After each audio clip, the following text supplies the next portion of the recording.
the 1997 encounter in Kasarani again during a World Cup qualifier. Now, the rest of the meetings between these two countries, Nigeria has always dominated, a 3-0 being the highest score against Kenya between 1981 and the year 2007. Now, Kenya had played the Nigerians 3 times in friendly matches, and the West Africans registered victories margins of 3-1, 3-0 and 1-0 respectively.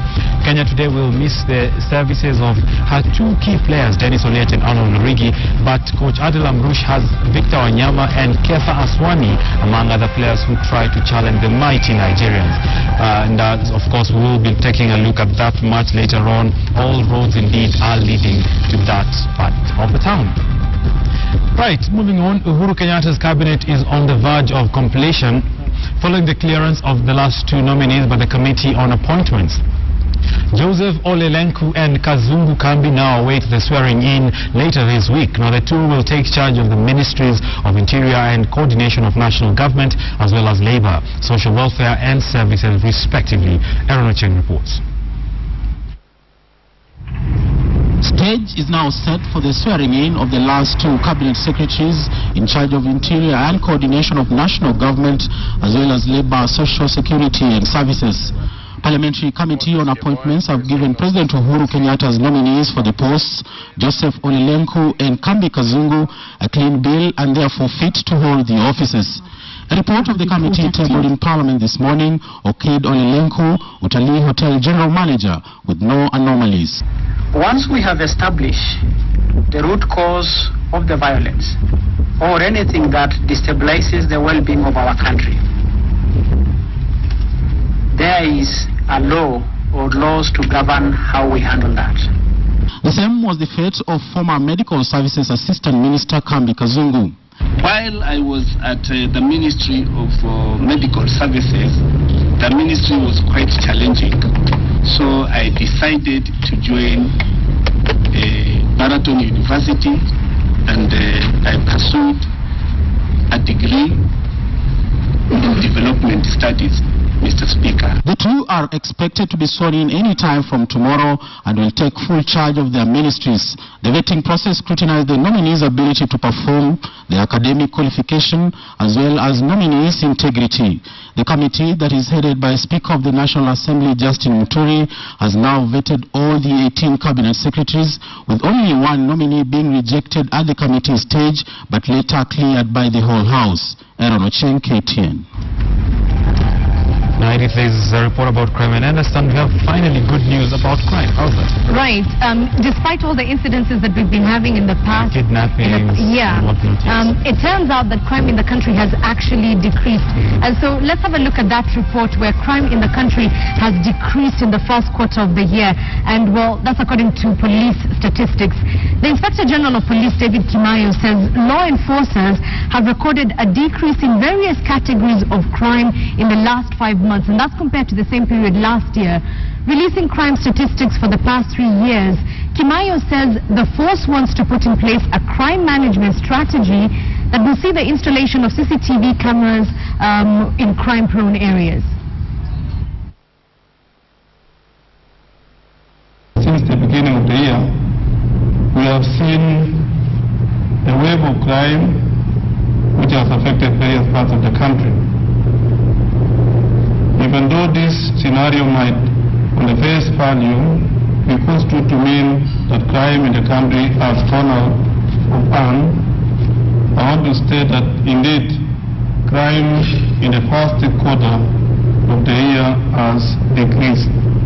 The period between January and May 2013 has seen a total of 30,285 categories of crime being committed during this particular period. Comparatively, incidences of crime 2011 was 31,053, while the year 2012 had 33,508 cases that were reported and recorded in police records. These are indicators which clearly show that if we sustain our positive efforts and employ even better crime management, especially the strategies that we are going to put in place, then our desire to see a low level of crime in the period period that we are going to see during this particular 2013 and even the year 2014 and so forth. Crime has decreased in the country according to the Inspector General, but drama unfolded this morning in Kikuyu town when Maendeleo ya Wanaume chairman, that's Nderuto Njoka, together with members of the local community stormed the house of a man who had allegedly been detained in his house by his wife. The group stormed the compound on the outskirts of Kikuyu town and sought to ascertain the condition of the man reported to have been ailing since last year. A section of neighbors claimed that the man had been denied medical attention. Family members, however, barred the activists from the house and would only allow police officers and a doctor in to ascertain the state of the health of the man identified as Francis Ndungu.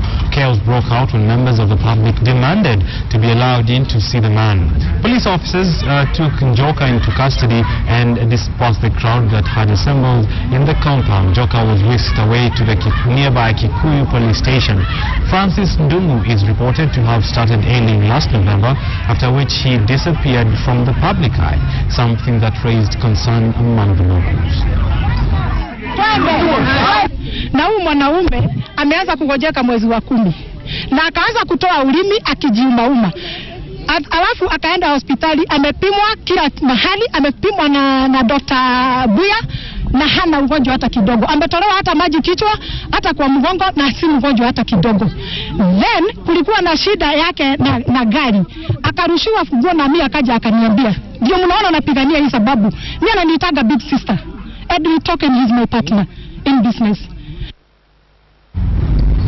Let's come back to Nairobi. President Uhuru Kenyatta earlier on met with his Somalian counterpart Hassan Sheikh Mohamud, who is in the country for a 3-day official visit at the Sagana State Lodge. And the two heads of state held talks with the Southern discuss a wide range of issues on mutual interest in the two neighboring countries, from war against terror to the reconstruction of Somalia. President Hassan Sheikh Mohamud is accompanied by Somalia's First Lady Kamar Ali Omar, Somalia's Minister of State Farah Ali Abdul Kadir, and Somalia Ambassador to Kenya Mohammed Noor. Also present were the First Lady Margaret Kenyatta and Permanent Secretary Doita Mwangi.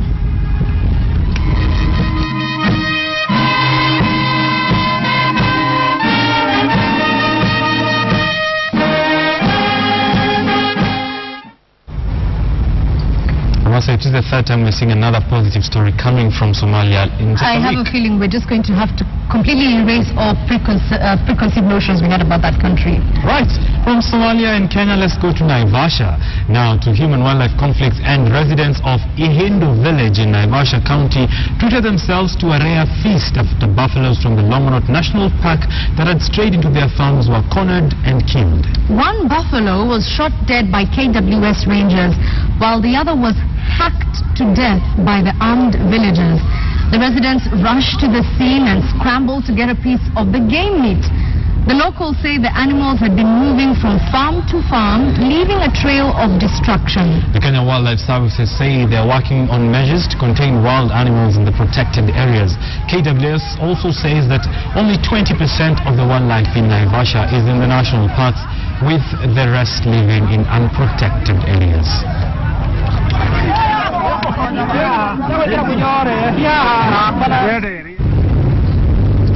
Well, hawkers in Eldoret yesterday engaged Uasin Gishu County askaris together with the regular police in running battles during an eviction exercise from the town's central business district. The operation by the security personnel followed a directive by the county governor, Jackson Mandago, who ordered the small business operators to be evicted from the CBD.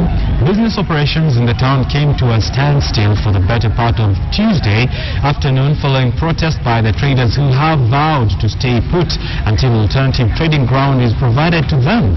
Eldoret West District OCPD Charles Mutua confirmed that the exercise will continue until the traders are rid off from the town center.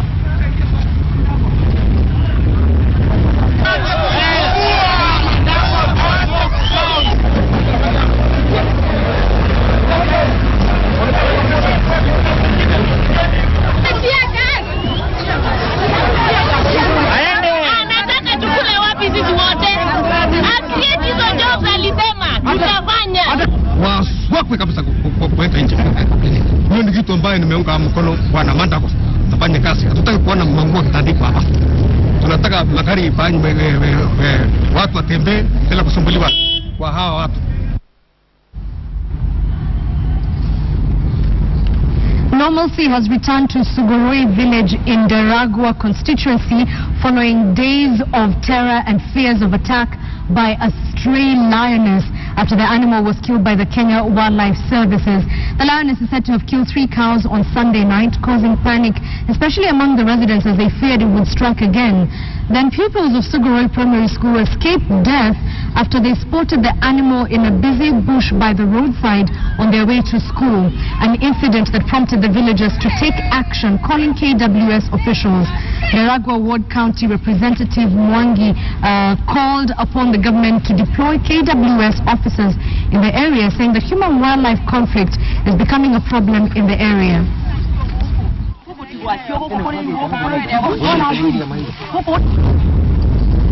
Yet another fuss from Katie, and I'm excited about this next story. You're probably excited because Betty is your friend.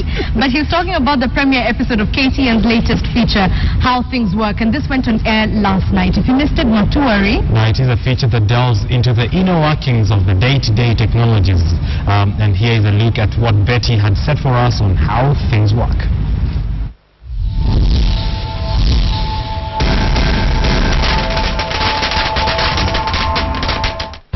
Travel is exploding. Millions of people, thousands of aircrafts in the air every single day. Aviation has evolved from luxurious experiences to a convenient mode of transport. But what goes on behind the scenes? We're currently flying 35,000 feet. Tonight, we tell you how planes work. The second greatest thrill in the world is flying. The first is landing. Air journeys all start with a pre-flight check, or what pilots like to call setting up. The concept for the Embraer, most of the switches are in 12 o'clock, if not all of them. This one is on, but once the engines come on, then it will go back to 12 o'clock. So all of them, and the ones that are switches like this ones, it should be in with no light. So when you push it out, a light illuminates telling you it's not in the normal position. As he finishes with setting up, Captain Marco Woro goes round the aircraft, checking for any cause of concern that may include leaks. Back in the cabin crew is also gearing up for the flight. The flight passer, who is in charge of the cabin crew, receives information on different aspects of the flight that include the number of passengers expected, if there are any passengers with special needs, just to name a few. This is what happens when you're waiting to board the plane. When everything is ready, passengers begin settling in, and in a few minutes, with all procedures followed, all doors tightly closed, the captain and his first officer are ready to take on the sky. When the engines are started, this is what you use to add thrust or reduce thrust as required. So basically, when you add thrust, the jet engine produces, it spools up, which sucks in air, and it is compressed. After being compressed, it's introduced, some fuel is introduced in the mixture, and ignition, and it burns. As it burns, it goes out as exhaust. In that moment of it going out, produces a forward moment for the aircraft to push it to go forward.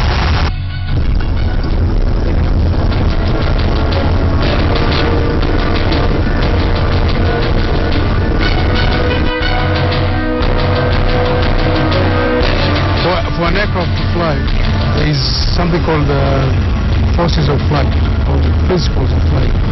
There is different forces acting on an aircraft for it to fly. There is lift, weight, drag, and thrust. So thrust is what acts laterally on the aircraft to push the aircraft forward. And drag is the price you pay for thrust, basically. Because as you move, the air moving on the body of the aircraft creates the drag through the friction that it has with the aircraft surface, basically. Lift is created with the shape of the aircraft wing. basically it's shaped in such a way that the camber on top is different from the one at the bottom. So basically it's a bit rounded. So for the air particles moving across the camber on top and below, the ones on top move at a faster speed than the ones below. So it creates a differential pressure, which creates now lift. So those two forces, lift and thrust, get you up and forward.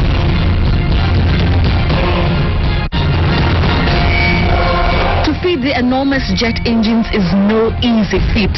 Air transport companies have to part with millions of dollars annually. Maintenance and service also come at a cost, and a big one for that matter. While airborne, anything could go wrong, from extreme changes in the weather to fires.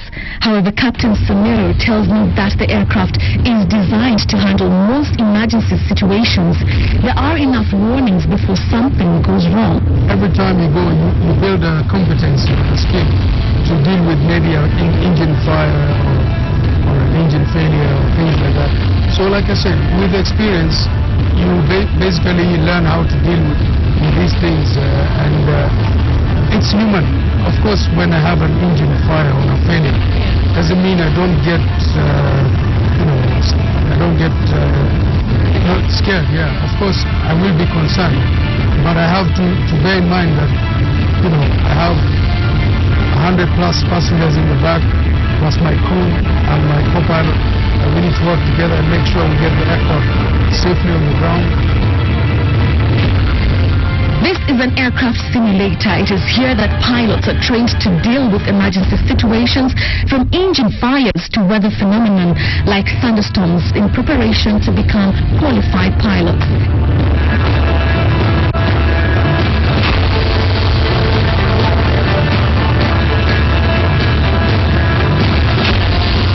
Aircraft, just like cars, often need repairs and service.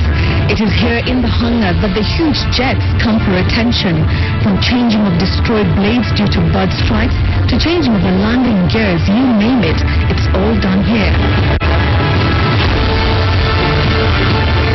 Something that caught my eye while at the hangar was this, the Tag Master. You have probably seen them while at the airport. These are used to drag aircrafts from the hangar, where they are parked, to the ramp where passengers board the planes. It might look small compared to the aircrafts, but the Tag Master can pull up to 400 tons of weight, including the Boeing 777. Air travel is changing from technology to piloting. Every day in the air warrants for new information, new techniques on how to take off and to land. If you have an incident, or maybe you don't do a very good landing, you will go home not feeling good until you redeem yourself the next time you come and you try and do a better job. And this is how planes work. Betty Callow, How Things Work.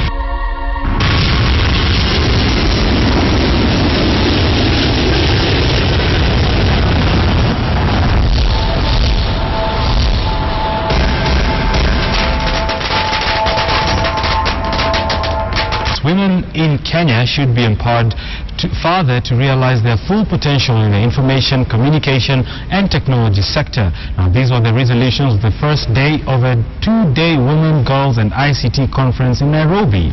Joy Doreen Bira attended and brings us this report. As Kenya's ICT industry continues to post great prospects across the continent, the future of women in the information, communications and technology sector are lagging behind. This due to, among other issues, gender bias in delivery of services in a highly capitalistic and competitive market like Kenya. The ICT world is a little more of male-dominated, and the women are not empowered as much. Then issues to do with policy legislation. I don't think a lot has been done to focus on the woman in terms of accessing information. This gap has affected women's output in the sector, with only 38.9% of women gaining employment in ICT. However, policy implementers in the sector, including CCK, are encouraging more participation of women in the ICT sector to increase the productivity of the industry, especially in the development of software applications. CCK itself is having small activities geared towards this. They're not large enough to be noticed, countrywide. Previously, digital villages have been set up in parts of Kenya to encourage e-agribusiness, but this has not yielded much as the rural populace is incapacitated in terms of skills to sustain the systems. It's actually government that creates enterprise, where you create the policies that are favorable and an opportunity for an enterprise to thrive. For some market numbers now, listed investment firm Centum reversed the drop in profitability to register a 110% jump in after-tax profit for the financial year ended March 31st. Centum Investment posted 2.5 billion shillings for the period on the back of a growth investment income.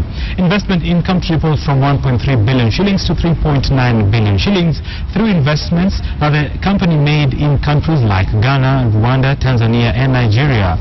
Total assets under management grew to 22 billion shillings, with the fund sitting on a target growth of this now to the 30 billion by the end of 2014. The fund's main three arms of business registered significant returns, with its quoted private equity portfolio growing to 3.7 billion shillings, while the private equity business accounting for just about 10.6 billion shillings.